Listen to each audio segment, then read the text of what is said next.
This is an ABC News special report. Now reporting, David Muir. Good afternoon, and we're coming on the air at this hour because President Biden is expected to unveil his strategy for this next chapter in this fight against the COVID surge sweeping across the U.S. The Delta variant now killing more than 1,000 Americans every day. The president will be revealing his 6-point plan from the White House, focusing, we believe, on increasing vaccinations, a talk of boosters, of course, schools, and the economy. He's expanding health care. Here's the president. Good evening, my fellow Americans. I want to talk to you about where we are in the battle against COVID-19, the progress we've made, and the work we have left to do. And it starts with understanding this. Even as the Delta variant COVID-19 has been hitting this country hard, we have the tools to combat the virus if we can come together as a country and use those tools. If we raise our vaccination rate, protect ourselves and others with masking, expanded testing, and identify people who are infected, we can and we will turn the tide on COVID-19. It'll take a lot of hard work. It's going to take some time. Many of us are frustrated with the nearly 80 million Americans who are still not vaccinated, even though the vaccine is safe, effective, and free. You might be confused about what is true and what is false about COVID-19. So before I outline the new steps to fight COVID-19 that I'm going to be announcing tonight, let me give you some clear information about where we stand. And I can't find a seconder usually when I propose this, but I don't care. I don't need a seconder. My own opinion is enough for me, and I claim the right to have it defended against any consensus, any majority, anywhere, any place, any time. And anyone who disagrees with this can pick a number, get online, and kiss my ass. No representation is made that the quality of legal services to be performed are greater than the legal services provided by other lawyers. I'm Harry Still. You found the Backstory Podcast, number 99. I have Mr. Paul Ripp of the Ripp Report in studio. How are you, Paul? Very good, very good. Approaching 100 here. And Mr. Russian, how are you out in Texas? You are in Texas? I can't hear you. I was trying to figure out whether Paul was talking about degrees Fahrenheit or how many years old he is. So tomorrow marks the anniversary of the attack at the World Trade Center and Pentagon. Mm-hmm. And I thought we'd show some more of the gruesome images from that day. How many people died in the Pentagon, Raines? I don't recall the exact. It was right at 3,000 on the Trade Center, like 2,997 or something like that. Yeah. So, but anyway, it was funny because I watched a special on it on 60 Minutes, and the Corps of Engineers actually had come in and fortified that facade. Yeah. And not the other sides, just that one. Right. Crazy, huh? And then, of course, there's the memorial. Have you ever been there, Raines? I have not. And I've been to the World Trade Centers, but I've never been to the memorial. That tells you how long it's been since I've been to New York City. Right. And then, of course, the resolution of the war. They just had a plane go out, after one of the first planes out with some Americans on it yesterday, I think. And they're going to Qatar? Qatar, Doha, right? Qatar, yeah. Yeah. However you say it. So, if we would have continued with President Biden's speech, we would have heard all of his remarks about his plan, and I thought we'd just kind of walk through those. He's ordered the Department of Labor to come up with a mandate that businesses with more than 100 employees will have to vaccinate or test weekly. Now, is that, I thought those were government contractors. No, it's that only applies, the stuff he was talking about only applies to federal employees and federal contractors. Right. So Amazon, Walmart, Kroger to sell rapid COVID-19 tests as part of his plan. President Biden directs TSA to double fines for mask mandate violators. And he can't figure out why his approval rating's in the toilet. He had a conversation yesterday with the president of China. Of course, they didn't discuss COVID-19 because, 140,058 cases is what we're averaging daily right now. I mean, we're humming along. And there are 100,000 Americans in the hospital right now. And we're probably at, 670,000 total now, loss of life? About that, yeah. Biden's to require all federal workers to be vaccinated, and the RNC plans to sue the federal government over vaccine mandates. When I first time I ever flew from Europe to the United States, I was about 5, I think.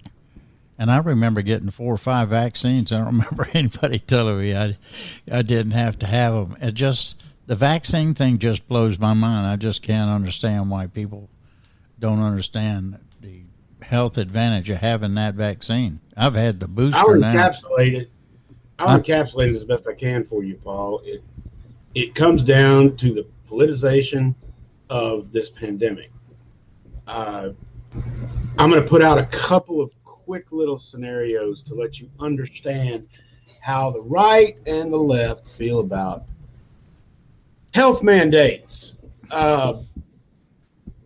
The right will say, and the right has been saying, that we will not in any way go along with, subscribe to, etc., any federally mandated, any mandate from the White House on health. However, if the White House came out today and said, we are going to mandate that all fetuses be tested for a heartbeat before they are allowed to go into an abortion clinic, every single voting Republican would stand up and applaud that measure. I wouldn't. So you're just, well, I'm talking about every Republican in Washington. Oh, okay. Because it plays to the base. Right. And if the left said we're only going to require and mandate that COVID-19 test for incoming immigrants, guess who would stand up and applaud? The right. Okay, well, I don't think those are the only people who are not getting vaccinated. You don't understand. It's not about vaccinations. It's never been about vaccinations. It's about playing to the base. Yeah. Like I understand. It's been totally politicized. I completely agree with you. Absolutely and completely politicized. Absolutely and completely politicized, and it's off the chair. It is completely off the chair into politics and has gone way beyond health. So at this point, I'm not even going to use health-related arguments. Is a law enforcement union considered left? A law enforcement, yeah, exactly. Yeah. I mean, you support unions? No, that's all they do is protect the minorities and people that don't want to work. Do you support law enforcement unions? Well, yeah, back to blue. I mean, the double standard is just beyond ridiculous in this country right now, and has been for quite some time. But now it's just mask versus abortion. Mask versus abortion. Well, this is a decent argument. I'm not going to rehash it, but something to think about. And so Governor Ivey says, bring it on to President Biden. That's her actual tweet from 17 hours ago. Mm-hmm.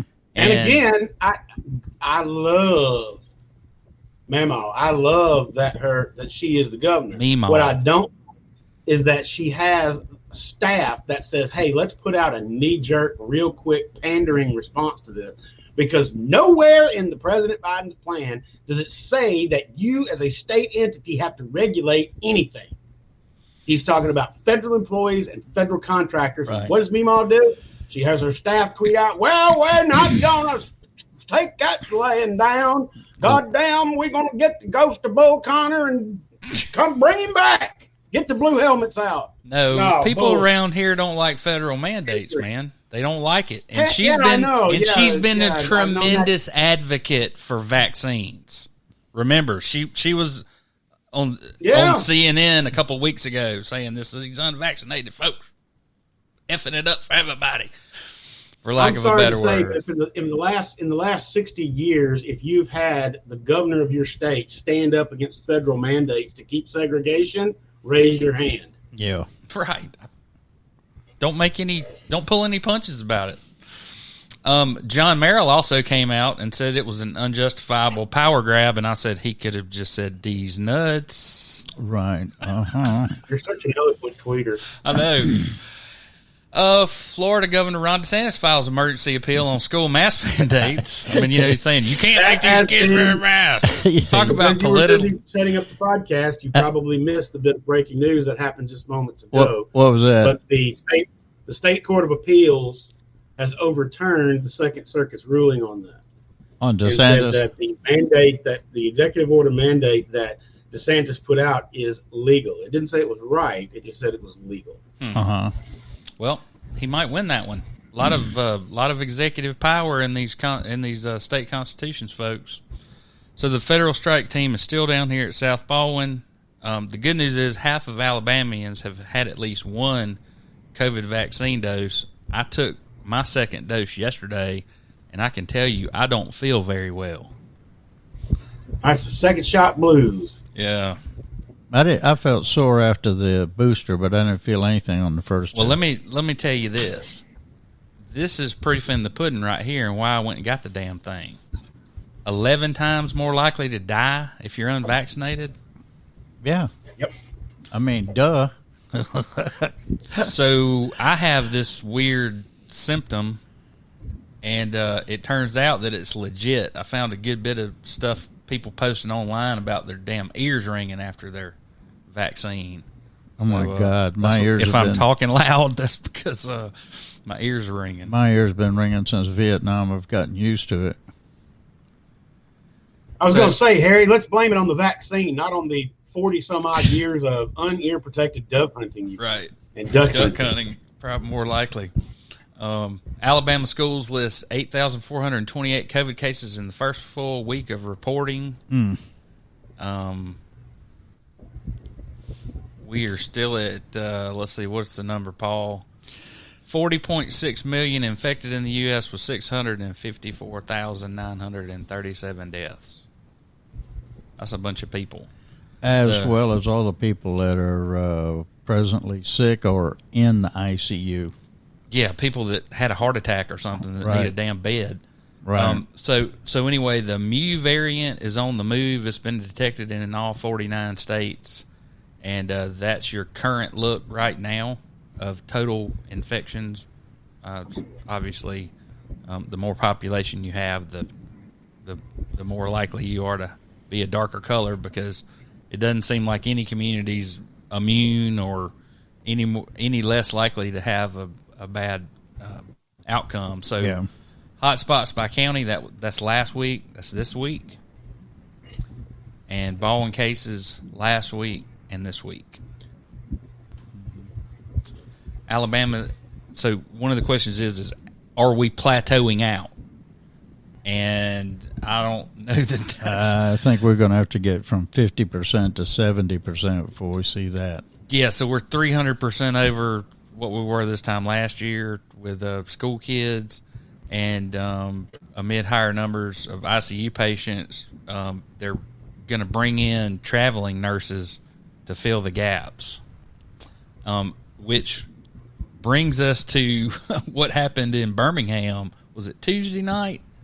All the nurses coming on third shift refused to clock in. They held a little strike. Where? Because at UAB. Yeah. Wow. Yeah, it was a big deal. And so anyway, eventually they ended up going back in, but they said they're worn out, underpaid, and here's the deal. The traveling nurses make a hell of a lot more money than they do. Yeah. But, of course, they're inconvenienced because they're here from Alaska or Arizona or somewhere, and they got to live somewhere in Birmingham. You know how much you'd have to pay me? Southside, man, that's the only place to live in Birmingham. So there's been a lot of hubbub in the media recently, and infotainment is what I like to call it, and all these people saying that, Jimmy Kimmel saying that people who are unvaccinated don't deserve an ICU bed. By the way, college football is back in full swing, and Dr. Fauci says not to go to sports stadium. You think anybody in the SEC is going to listen to that? No, but it is going to be interesting to see what happened after those 2-3 games. It's just I full. posted on social media the other day, if anybody, to young people just starting out, if anybody in the next year asked you for a college degree on a job application, just take a picture of the first 2 SEC games of the year and what the stadiums look like and attach that to your resume. Right. So what about Howard Stern? Good old Howard. What about him? He's he keeps himself relevant, doesn't he? Yeah. So Hurricane Ida came through, a lot of destruction around here. We're still having sewage overflows. Did you see this? Yeah. Malls. But it's a hell of a lot better than life in Louisiana. Did you know there was a big oil spill? Right. I think You did know? Yeah. I had heard that. Well, there's been hardly any coverage of it. And the amount of problems that they had in the north, New York and places like that, where the Ida was just incredible. The flooding. Of course, everything is covered in concrete. So, 2-3 inches of rain up there is one thing. 6 or 7. It's like being in a canyon. Yeah. Yeah. So the lawmakers start debating what to include in the proposed $3.5 trillion spending plan. Now, can you imagine what these morons are going to get up to behind closed doors? 3.5 trillion. How much money is that per person? Oh, Range? my God. You figured that out yet? Yeah, let me just get my amortized sheet here. 360 million divided by. Well, we could go into debt and a billion times over because we're a fiat economy, and it doesn't matter. It's all just numbers, and none of it matters. Who's going to pay for it? Nobody's going to pay for it. Okay. Nobody's paid for it in the last 240 years. So we've been talking about this prison plan, and they were going to do private prisons, and then it fell through because of the financing, and then we're going to have to pay all these engineering firms anyway.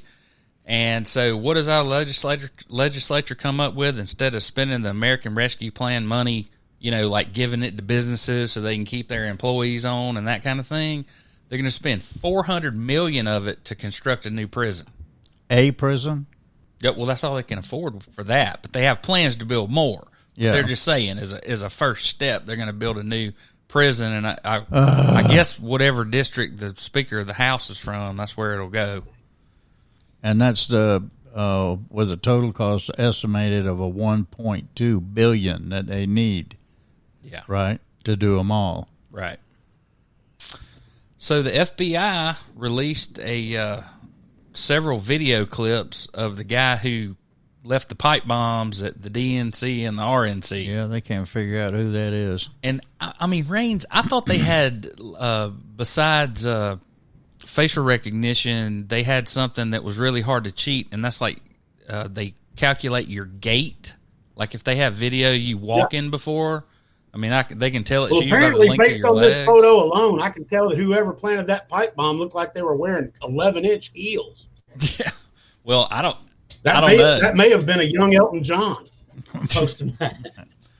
We'll find a photo to throw up. So, Falkville, Alabama, not to be upstaged by anyone else in the country, Paul. Yeah. The guy who brought 11 Molotov cocktails and automatic weapons up there from Alabama, he pled guilty this week. It was swift, I would imagine. What his sentence was?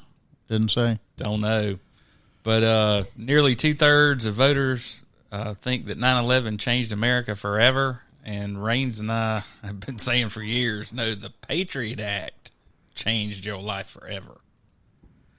If you want to go for a deep dive into that, this is an excellent documentary. The United States of Secrets. It's a Frontline PBS publication, and it's kind of incredible. This fella here at the New York Times, Peter Baker, let slip that they knew all about the surveillance program that Edward Snowden exposed at the New York Times for like 2 years, and that they were basically bullied by the government, and they said, well, if you expose this and there's another terrorist attack, you'll have blood on your hands. Mm-hmm. And so they sat on it. And then, of course, the FISA law changed in 2008 to make all this stuff legal. But the hilarious part, the first authorization was drafted by David Arrington, the vice president's counsel, okay, with a stroke of a pen, started eavesdropping on everybody in this country. That's scary. That is scary. And so Thomas Drake, who was the NSA director, was the whistleblower, and they basically ruined his life. And on the day before he was to appear in court for treason, they dropped all the charges because none of the documents that he turned over were classified. After he turned them over, ex post facto, they made them classified. So, on to... It can cost you being a whistleblower. Yeah. And I'm sure he'll do fine on the lecture circuit or in some kind... I mean, he's got a PhD. Guy's brilliant. So, Raines, what'd you think about the documentary, The Brittany Woods? I'm here to tell you, Pretty sad. that was one of the most disturbing stories that I've ever come across. Really? But more importantly, that was one of the worst documentaries I've ever seen. If you want to learn about this story, by all means, watch this documentary and then go look at Google the news articles about it. Right. Web search the source material, but do not just sit there and say, well, I've got my mind made up about what happened because of this documentary. Michael Moore makes a better documentary than these people did. Yeah. And if you want to talk about just showing one side of the story, I mean, I know it's kind of a localized thing, but, if you want to know about a deceitful murder full of pillheads and dickheads and everything else, don't just talk to one person, one of the pillheads, Right. and think that that's the whole story. That's basically what it comes down to. Right. That is absolutely horrific, an absolutely terrible story, but I do give props. I give an A for effort for the documentarian for wanting to explain it and explain its eccentricities. My wife is a huge true crime fan, and she enjoyed it just for the shock value. Yeah. Well, it's shocking. That's It's for damn shocking, sure. for It is sure. shocking Shocking. that Shocking the Baldwin and County revolting. Sheriff's And she Department enjoyed never it. went looking for this girl. Yep, and like I told you, Harry and I talked about it after we both watched the documentary. I said, that detective, I don't feel like he was negligent in any way. I mean, you come up with one body and it leads to a pedophile incest sex ring. I believe you're going to shift the pans on the stove to figure out what's going to be front burner and what ain't. And the suicide was very suspicious. That guy did not shoot himself. I was going to say that. And the thing was, they didn't even dig the slug out of his head to see if it matched the caliber of gun. It's crazy. You got to watch this thing. It's just malfeasance on top of malfeasance by the Baldwin County Sheriff's Department. We can agree to disagree on that. Not that I'm waving the flag for the BCSO. Okay, so Paul, they find this guy shot in the head. His wife finds him. She doesn't call 911. She calls the detective that they've been talking to for months about the pedophile ring, right? Yeah. So he's there when the guy dies. So they bag his hands for gunshot residue test, right? Mm-hmm. So they take his body to the morgue. Nobody ever does a gunshot residue test, nor do they extract the bullet because they just determined it was a suicide. No question about it. Yeah. Well, I could go into some other examples there, but I'll wait. So let's remember what we said about body cameras. Right. You damn sure can't see what's on them if they're not turned on. Right. So all these Louisiana state troopers, before they give somebody a good thumping with their nightstick, they turn their cameras off. Well, the Daphne police chief was talking about more accountability and everything. That's the first thing came to my mind is you got the cameras in sheriff's department and police departments. I'm not saying Daphne, that don't want to give up the camera footage. We paid for it. The taxpayers paid for that. That's right. That's exactly right. Did you hear about the boating accident yesterday at the yacht club? I heard that last night, but I didn't hear anything more about it. I figured it was 2 pontoon boats and A bunch of drunk people. a bunch of drunks, yeah. I'm here to tell you, if it doesn't involve high school coaches getting out of a boat and fighting, I don't care about it. We've set the bar high, huh? We set the bar pretty damn high with that. I just want to remind everybody that this election's still going on. Yeah. And remember, Tuberville's carrying the water for the MAGA folks. Oh, yeah, for sure. Armed Services Committee member. He's For calling sure. for He has- Afghanistan. He's got a Trump tattoo. A third grader could explain to you what happened in Afghanistan. It's like we need a tribunal. Easy to get Let's in, use hard to that- get out. Let's use that as an example. If ever you wondered, if you have half of your brain cells still functioning, if you ever wondered how a freshman congressperson gets put on the Senate Armed Services Committee, that tells you all you need to know about where the heads of the Republican Party are right now. Yes, sir. We know we can count on him. That's why they put him there. So this anti-riot law, if there's somebody in the street and you can't get through, you can run them over with your car. Right. So DeSantis is all pissed because the U.S. district judge found it vague and overbroad. If it were, it's just too many different scenarios where you can run somebody over with your car, and it really wasn't a riot. If you're from Alabama, you can always say, thank God for Florida and Texas. Jeez. All right, so let's do some Lagniappe, Paul. All right, you hit your article first, or you want to do that No, one? let's do this one first. Let's Oh, lead man, off. that's Let's so- We're going lead to do off. this one first? What a shocker. The Mabel Amos Memorial Fund, more scholarship money for Albritton's children by Rob Holbert. Those of you that might have been following this is Alabama Ethics Commission Executive Director Tom Albritton. Since the last article has received another 15,000, or it's come to light that received another 15,000, which brings his kids to 120,000. Now, here's the kicker. In addition, Lagniappe's learned the trust paid $45,000 in tuition costs at Southern Methodist University for a child of a Covington Circuit Court judge and former law partner of Albritton's. This changes everything. I'm telling you. The Covington County Circuit Court Judge Ben Bowden said last week that his child did receive a scholarship. According to 990 records, it's $45,000 between 2014 and 2017. Bowden said he couldn't remember how much money was awarded, but did confirm the child attended SMU. In other words, you got $45,000 in scholarship money and you didn't know.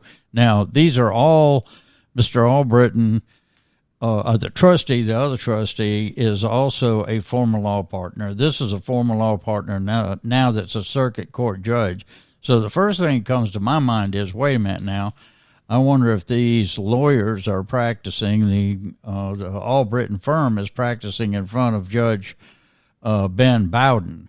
Now, the other really big thing that's disclosed is that those of you that have been following it, in 2014, the trust and trustees decided that they would shift from naming the individuals that got the scholarships to the schools. So it was, anonymous as to who actually got it. That happens to be the same year that Mr. Bowden, the circuit court judge, started receiving his money. So it certainly looks like, or is very suspicious, that, all of a sudden that's going on. Now, Bowden said that he and Albritton were law partners for 11 years and that they remained friends. We haven't worked together in a while, We were law partners for 11 years, so I would say we're colleagues and friends. Are you kidding me? They're more than colleagues and friends. These people are all intertwined in business here. One thing that's beginning to come to light now. Remember, Mr. Tommy Gallion is representing some of the relatives here in the trust. And that's when it's going to get even more interesting. We're going to find out more and more who got the money. But this is shaping up as being potentially very dangerous for a lot of people, because we're talking about banks here, and the bank is the one that is holding the money and is a trust too. So that's federal, FDIC. And then you start thinking about wire fraud, conspiracy, money laundering, tax evasion, banking laws. This is a very, very powerful article. Now, also in the article, it goes into the complaints that I had filed against the Ethics Commission and their reply, which was duh. And then the bar complaint and their reply, which was duh. And that's kind of what we expected from both of them. However, on both occasions, I spoke to them and I said, I can't believe that you're going to make the decision not to proceed any type of investigation when you know that in the future there's going to be further information that's going to implicate them even more. Both the Bar Association and the Ethics ignored what I said, and here we are 1 week later with Mr. Holbert's article, and he should be commended tremendously on the light that he has put on this, because we're talking about judges, lawyers, and banks skimming a trust. So let's talk about this for a second. Okay. You ever seen where these Japanese people go into auditoriums and set up like 100,000 dominoes? Oh yeah. Okay. That, yeah. So if Paul and I went into a gymnasium and set up all these dominoes except the last one, and Raines came in and put the last domino down, pushed it over, and knocked them all down, who knocked over the dominoes? I would claim it as a great victory for Russian Interference LLC and the hard work of all its subsidiaries who managed to take down this sinister domino cabal. Okay. It was by hard work and diligence on my own. So if you're a member of a board where everybody on that board is beholden to you in some way, and you set up all the dominoes, and then when you get to the meeting, you abstain from voting, do you see the difference in violation of the law and violation of your ethical obligation? I see that, and I see the ethical part, but I also see the absolute defiance of common sense. These three people are sitting around and they're going to try to tell us, well, I didn't do anything. The other two has insisted that I take the money for the scholarship. When my kids got the money, these guys voted on it. Yeah. When they got the money. Yeah. I abstained. Listen, I guarantee you when they peel back the onion on this for discovery and they start finding out what this trust money is doing, it is going to shock everybody. Okay, but the complaint the writ of mandamus that you filed. Right. In Montgomery County Circuit Court, which we've heard nothing about yet. The allegation was that all three of these different complaints that you filed that Albritton poo-pooed, for lack of a better word, they did the same thing. They set up all the dominoes, and then when it came time to vote, they abstained. Right. And they think that protects them somehow. Right. And now they're even though they got a benefit for them and their family, which would be a violation. Well, now they're in deeper. I mean, now that you've got the judge involved, that changes things quite well, they filed a ham-handed motion to dismiss, saying that you didn't have standing to bring these complaints. Oh, well, they referred to me too as Mr. Albritton said that I was just trying to boost my blogger status. Yeah, that's what Mr. Albritton doesn't understand is I don't give a damn if you're red, blue, or have no color. If you pull this kind of stunt, we're going to try to expose you. This is a type of political corruption that makes Alabama number one in the country. Also, Harry, the RIP report this week is called Alabama Ugly. It is also about the Mabel Amos Memorial Fund. You can get it on the ripreport.com as well as our Facebook sites, and everybody be sure to get their Lagniappe as well as you can check in on their Sunday podcast too. All right, so I want to bring it back to Baldwin County. Okay. And so Raines, obviously, Baldwin County under the last census grew tremendously. And because of our close vicinity to Mobile, when they redraw the political lines, Baldwin is going to get more seats, which will take away from Mobile. Pure logic. Right. Mm-hmm. So remember those Restore Act funds? Right. Guess what the city of Fairhope's going to do? What? Comprehensive plan. The first meeting is September 22nd. This is the fourth one that I know. I attended the first three. I will apologize. Embrace the growth. Really, I will apologize for not attending this one. This is nothing but the biggest abuser of Fairhope's comprehensive plan is the city of Fairhope. Period. Remember, I said that. All right, so you know what's going on with the Gulf Shore City Schools? Oh, yeah, they want their money back. They want their money back. So Gulf Shores voted to separate from the county school system in 2017, but a separation agreement wasn't reached until after the city filed a similar lawsuit in 2019. So instead of getting together, locking up in a room, and meeting this out, they're paying no telling how much in attorney's fees to go meet this stuff out in court. So they're talking about there's a 1 cent sales tax and I'll tell you how it's distributed. There are three parts. That splits between Baldwin County Commission gets 55%, the Baldwin County Board of Education gets 40%, and Coastal Alabama Community College gets 5%. That law became effective in 1983, and there was only one public school district in the time. The lawsuit seeks declaratory judgment or mandamus against State Superintendent Eric Mackey, the Baldwin County Commission, and the Baldwin County Revenue Commissioner Teddy Faust. For its part, the Baldwin County Board of Education appears poised to continue to fight. For nearly 2 years, Baldwin County Public Schools negotiated with the city of Gulf Shores, where both parties agreed to very detailed separation agreement, Eddie Tyler says. So anyway, they don't think they're getting their fair share, so they filed a lawsuit. And there she blows.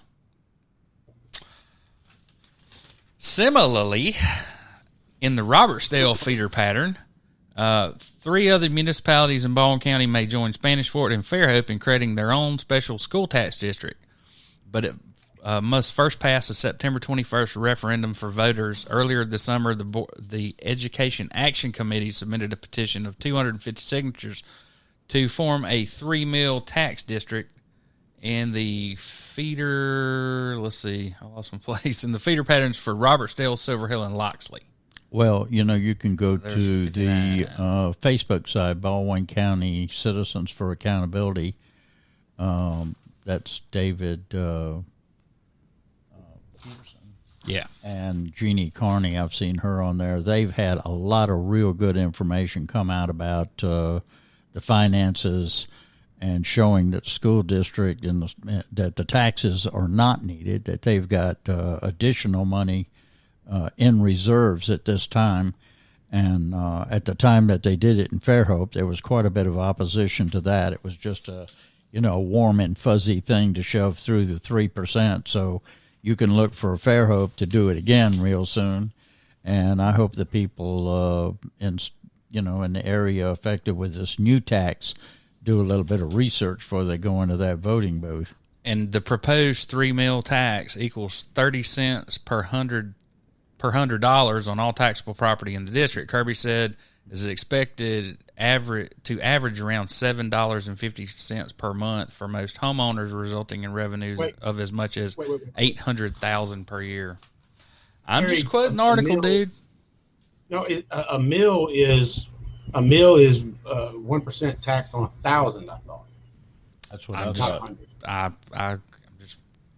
I'm Ron Burgundy here. I'm just reading the damn script. Speaking of Ron Burgundy, I've just been handed this very important piece of information. Paul, you can probably include it in the RIP report this week. This is a very important piece of information. Apparently, there was some goings on at Ian McSherry's Irish pub this past week, where it looks like WALA anchor Byron Day was given a free bar tab by the owner, Ian McSherry, and it took some time. There was some confusion to clear it up, and McSherry ended up recanting it, saying he thought he was Andrew Cuomo. and wanted to let him drink free in his establishment because he admired him so much. But apparently Byron Day opened his mouth, and everybody just the spell was not cast.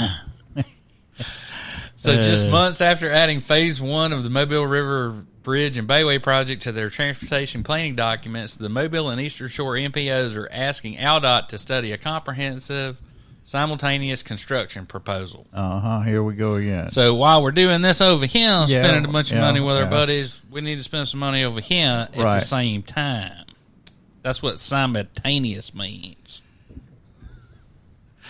Talking about bridges. More bridge stuff. So, have y'all heard of Nikki Capella? No, I have not. Yeah, well, she kind of slipped the noose the first time, but I think they're going to get her this time. She allegedly poisoned her husband. Yeah. Who then went missing. And guess what he did for a living, Reigns? I already know who Private Jim investigator. P.I. He was P.I. Very good P.I. All right, well, all statues should be made of wax so we can change them on a whim. That's my quote. The largest Confederate monument I in think the you ought to U.S. quote is set more of my for removal. tweets on here to balance things out from time to time. And the Pentagon asked public for suggestions on renaming bases that honor Confederates. Did you know Fort Bragg was named for General Bragg? I do. General Braxton Bragg. Yeah. One thing you got to learn, and the people of this country have not yet learned, that you can't allow the public to name anything. Literally anything. You can't allow the internet to get involved. What was the name of that boat? Tugboat, Boatface? Yeah. Yeah, you'll end up having Fort Bragg renamed to Hitler Did Nothing Wrong Central or something like that. So the almost all municipalities in the state of Alabama, so right now, Mayor Karen Wilson, or what's her name? Sherry Sullivan. And Fairhope. The Alabama legislature, by moving this election up a year so that it doesn't fall in the same year as presidential primaries and elections, okay? They're going to extend their term of office by a year. God, so everybody who's on the city council and who's a mayor, they don't get voted out in 2024. They get an extra year. That's unbelievable, isn't it, Reigns? 2024, though. That sounds like a Rafael Trujillo election or a Papa Doc Duvalier election. Man. Pol Pot. God. Here's something I found on the web. According to Wikipedia.org, with his wife Duvalier had 2 children, Francois Nicholas and Anya. My 5G vaccine chip chiming in. Is that what that was? So did you read this Wall Street Journal article? CVS, Home Depot, Ultra, and Target all have something in common. They're struggling to keep up with organized crime rings from stealing from their stores in bulk and selling the stuff on Amazon. Oh, well, let me tell you something. That you know what, Fairhope is known for getting pieces of property that come with high liability. The Walmart, I think this is genius on Walmart. Walmart is giving Fairhope 14 acres, I think it is, of land for $100. Now, the catch is they had to build a police substation there, and the reason for that is that there's so many people stealing out of the store that the police is there all of the time. And surrounding in the 14 acres are the retention ponds. I just don't get it. Why would a city take on that type of liability?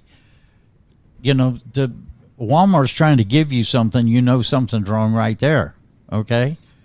But so we're going to have a police substation will be built for the 14 acres, so where police can respond immediately in the store to somebody stealing. Maybe they should put the substation in the store. Works for me. So, about... I think they ought to, you think that's bad? Wait till Dollar General gets a whiff of that. Yeah, all right. You'll have a cop on every corner. Right, they'll copy that in a minute. So, Reigns, you know about this attorney?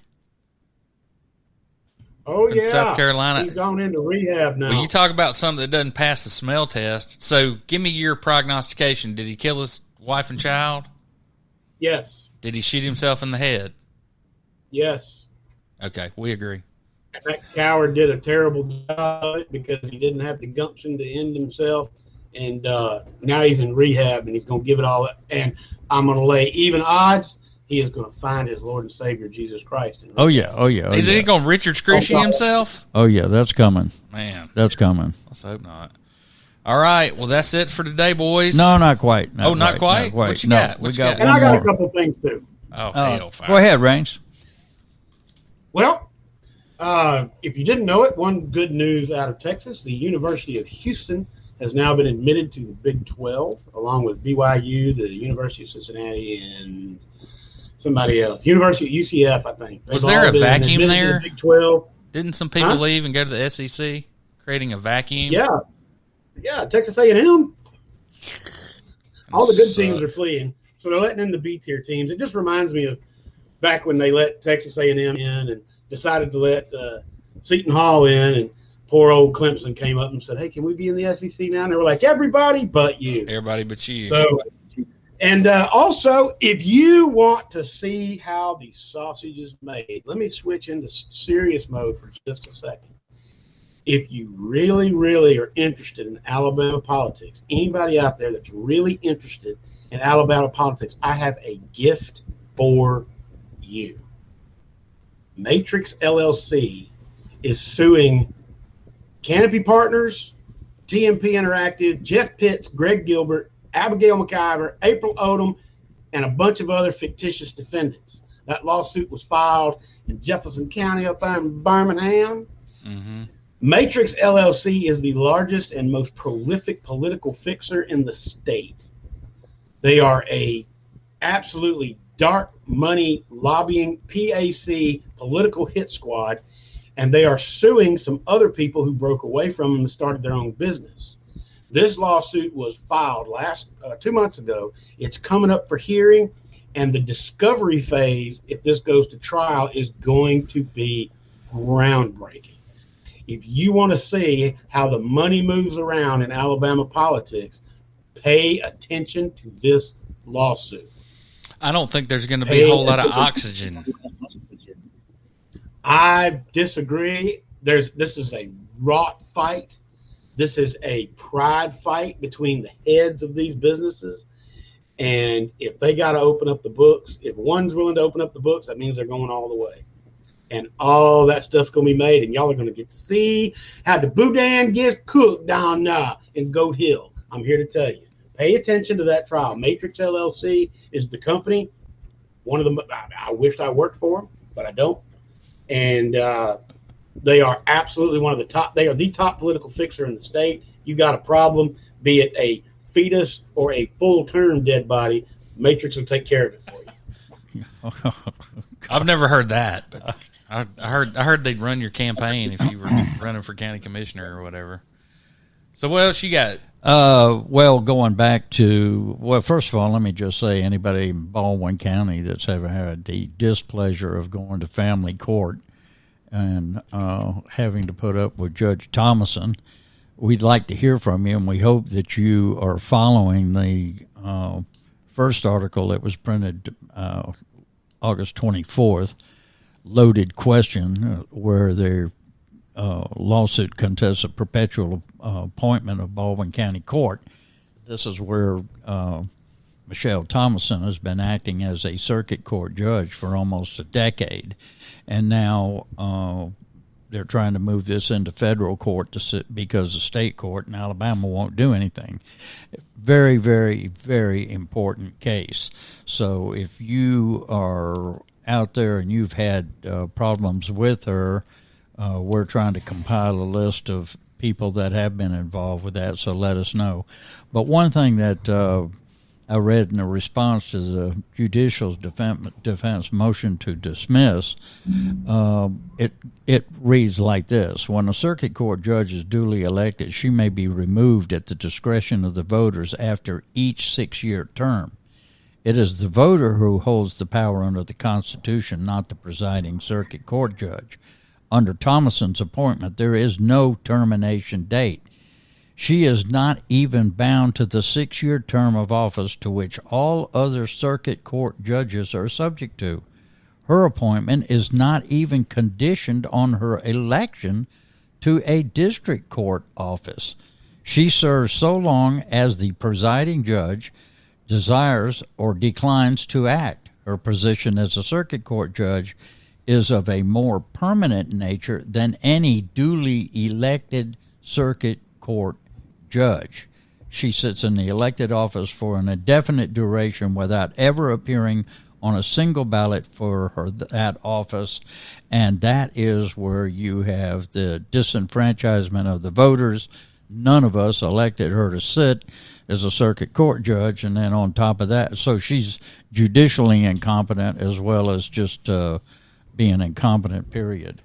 But just let us know if you want to follow up on this and find out a little inside information. Contact us through Facebook or the RIP Report. And one thing I wanted to mention was those of you that are interested in Alabama corruption, Mr. Tommy Gallion, the one that I mentioned a while ago, is representing the heirs of the Mabel Amos estate, is the one that authored the book Shadow Government Southern Style. Talks about Alabama politics, things all the way back to Mr. Siegelman and the first votes on gambling, which, Harry, you've seen those ads on the gambling here by the dog tracks, I guess that is, and I'm gonna put those figures up. I'm gonna put those up here on the end of the podcast for everybody's pleasure. 1.9 million a day, 700 million a year that we are not collecting. Right, but let me tell you what's being pitched here. Yeah, it's a comprehensive bill. They know that they're much more likely to get casino gaming or sports betting if they tie it to the very popular education lottery. Yeah. So they don't want to have people be able to cherry pick what they want, because I don't think the people of Alabama really want casino gaming. But I think that they do want a lottery for education. I know I've supported that my entire adult life. Well, I still say the Maritime Museum over in Mobile would be the best, most accurate place to put a casino I've ever seen. And, and it would put Mobile on the map. So, Raines, what's going on in Houston this weekend? It's an absolutely beautiful weekend, and I think I'm going to head up to my neighbors in Montgomery County to the Montgomery County Poultry Show to see what the 4-H kids have put out chicken-wise this year, and to reiterate what a very, very valuable member of the Birmingham Supernatural Committee once told me. Did you know if you have sex with a chicken, it dies? And when I asked her if she really thought that was correct, she said, well, the chicken I had sex with did. Must have had chicken AIDS, chicken pox. So I don't know what year it is. The 49th annual Shrimp Festival has been canceled again. Again. Thank goodness. Because I can tell you, I don't know if it's the Louisiana people that haven't left or what, but like traffic around here is atrocious for no apparent reason. Man, no, it has been crazy. I think it is a lot of people from Louisiana and Mississippi. Yeah. Yep. And just as a footnote on the Montgomery County Poultry Show, the overwhelming majority of people in Montgomery County are unvaccinated, and it is one of the anti-vax hotspots in the state with a record number. All of the casualty beds and all of Montgomery County medical facilities are filled with COVID patients. However, if you belong to the 4-H Club of Splendora or New Caney or Porter, one of the first things you learn in 4-H is that all sheep have to be vaccinated or they die. And everybody's just completely fine with that. All right. So, 1, Montgomery County residents, 0. Yeah, be sure to eat your ivermectin paste, right, boys and girls. I think we can, wash it down, please, with Clorox. All right. Well, y'all have a good weekend. Thanks for your time. This is what Alabama loses every year because our legislators haven't passed a gaming and lottery bill. And this is the number to call your legislator and tell them the time to pass one is now. 1-855-GAMING-1.